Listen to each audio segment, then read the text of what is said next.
श्री नंदीश्वर विद्यालय द्वारा संचालित ऑनलाइन क्लासेस में आपका स्वागत है।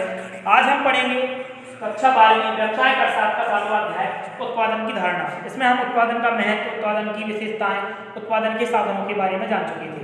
अब क्या हम उत्पादन के जो साधन हैं उनके बीच में आपस में जो अंतर है वो हमारे लिए प्रश्न के रूप में आते हैं, तो हम उनको रिवाइज करने के लिए अलग से आपको वीडियो लेकर आए हैं। इसमें आपको प्रश्न, अधिकतर प्रश्न इस पाठ में से आपको अंतर के रूप में आते हैं, तो उन सभी अंतरों को हम अभी यहाँ पढ़ेंगे। जिससे आपको नोट्स तैयार करते रहना है। जो शॉर्ट विधि से मैं आपको अंतर बताऊंगा, आपको उन अंतरों को ध्यान से पढ़ना है। तो सबसे पहले अपन पढ़ेंगे भूमि तथा श्रम में अंतर। तो भूमि व श्रम में अंतर है। भूमि प्रकृति का निःशुल्क उपहार है और श्रम मनुष्यकृत है। तो पहला पॉइंट अपन लिख लेंगे, इसमें लिख लेते हैं अपन भूमि। देखो इसमें अपन में अंतर का आधार आपको 3 कॉलम बनाना है। पहले आप कोई सा भी अंतर लिखें तो आपको 3 कॉलम बनाना है, ठीक है। इससे क्या है, आपकी एक शॉर्ट तरीके से और एक अच्छी व्यवस्थित रूप से आपको लिख सकेंगे। तो इसमें अंतर का आधार,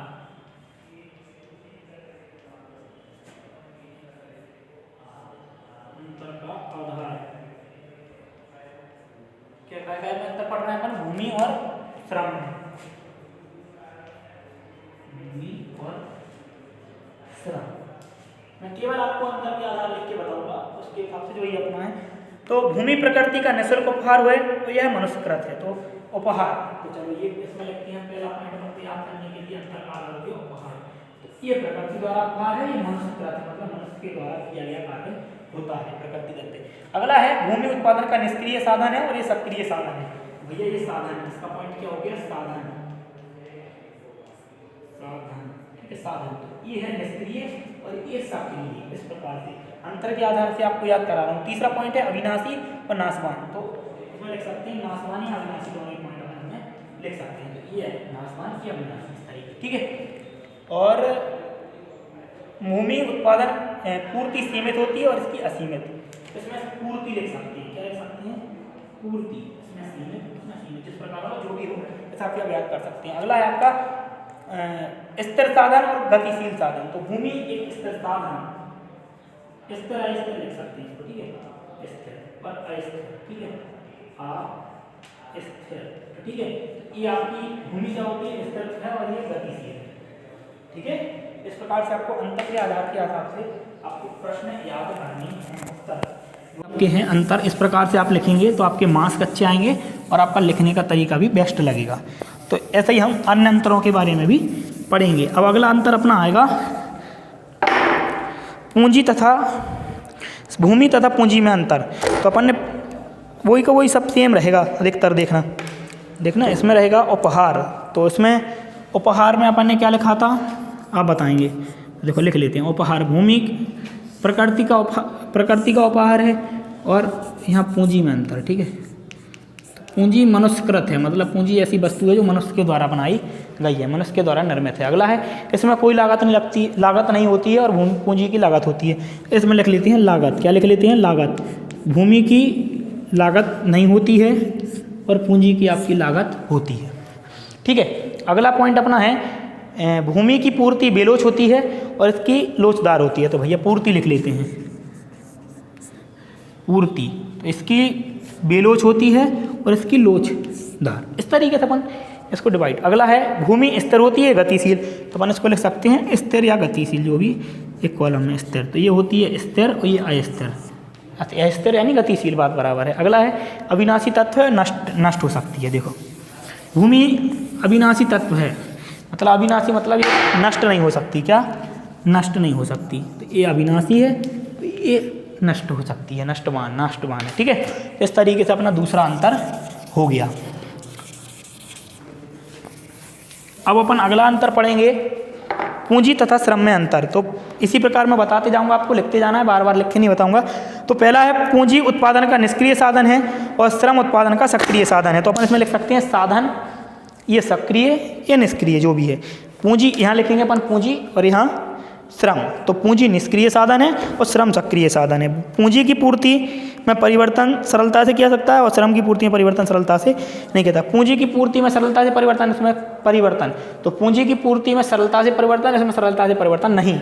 ठीक है, अब अगला पॉइंट है अपना, पूंजी को पूंजीपति से अलग किया सकता है, श्रम को श्रमिक से अलग से नहीं किया। पूंजी को पूंजीपति से अलग किया सकता है, मतलब दूसरा पूंजीपति आएगा वो लगाएगा, पूंजीपति से अलग भी कर सकते हैं, लेकिन श्रम को श्रमिक से अलग नहीं कर सकते। तीसरा पॉइंट, चौथा पॉइंट है, पूंजी में गतिशीलता अधिक होती है। तो पूंजी में यहाँ लिखते हैं गतिशीलता, तो पूंजी में गतिशीलता अधिक होती है और श्रम में गतिशीलता अपेक्षाकृत कम होती है। यहाँ लिख सकते हैं साधन एवं साध्य। तो पूंजी केवल साधन है और श्रम साधन एवं साध्य दोनों। ठीक है, इस तरीके से अंतर के आधार बनाकर अपन अंतर याद करेंगे। अगला अंतर है अपना संगठन और श्रम में अंतर। संगठन के कार्य मानसिक, श्रम की प्रमुखता देते हैं। तो इसमें क्या होता है, शारीरिक या मानसिक लिख सकते हैं श्रम, तो इसमें हम शारीरिक श्रम अकेला लिखेंगे अपन यहाँ कॉलम।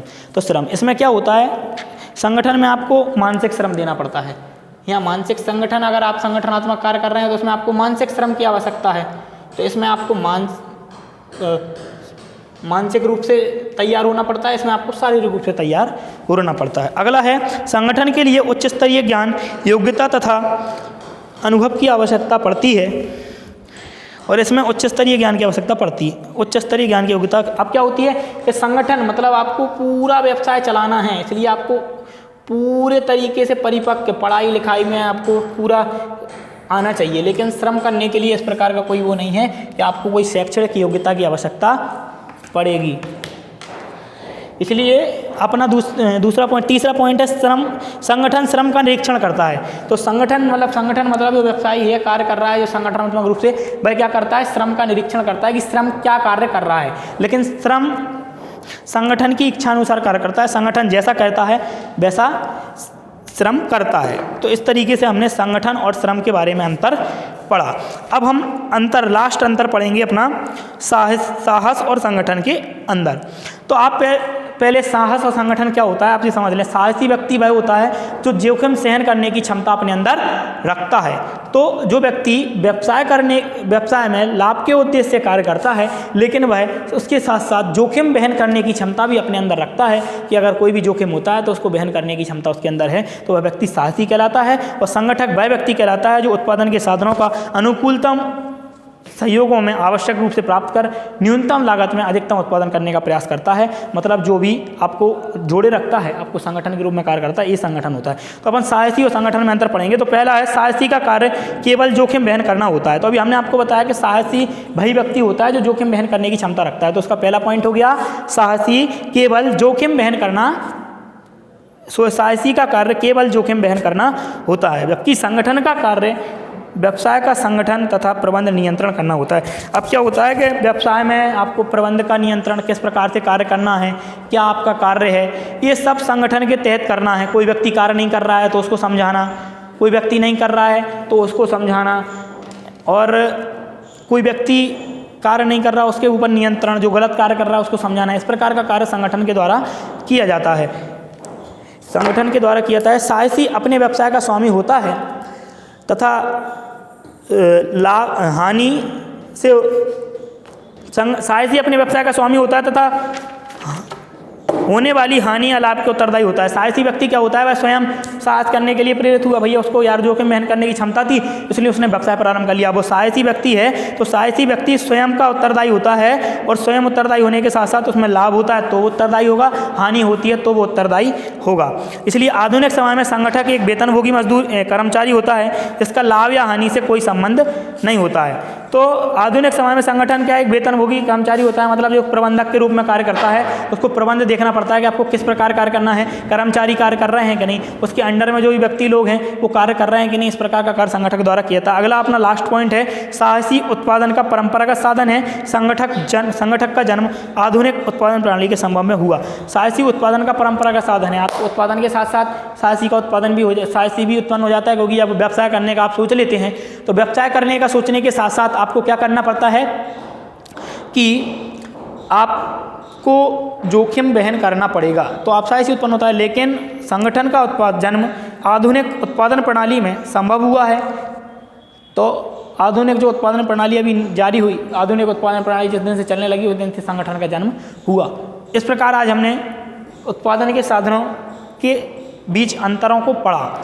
अब अंतरों को इसलिए पढ़ा अपन लोगों ने क्योंकि ये अंतर प्रमुखता रूप से आते हैं और इसमें क्या रहता है कि आपको शॉर्ट में दिए रहते हैं। मैंने आपको एक तीसरा पॉइंट बताया अंतर का आधार। इस अंतर के आधार पे आप लिखेंगे तो आपको एक तो आपका याद करने का तरीका कि आपको अंदर का अगर याद नहीं हो रहा है तो आपको यहाँ पॉइंट लिखना है। कैसे एक बार अपन देख लेते हैं। तो मैंने मान लो ऑप्शन यहाँ दे दिया आधार, तो संगठन निरीक्षण, तो संगठन द्वारा श्रम का निरीक्षण किया जाता है और श्रम संगठन द्वारा दिया गया कार्य करता है, इच्छानुसार कार्य करता है। तो अपन को समझ में आ गया कि भैया संगठन में ये उसका निरीक्षण करता है और श्रम वही कार्य करता है जो संगठन की इच्छा होती है। इस प्रकार हमने आज उसके अंतर के बारे में पढ़ा। अगली वीडियो के माध्यम से हम अगले चैप्टर के रूप में अगले चैप्टर में मिलेंगे। जब तक आप पढ़ते रहिए, अपने नोट्स तैयार करते रहिए। धन्यवाद।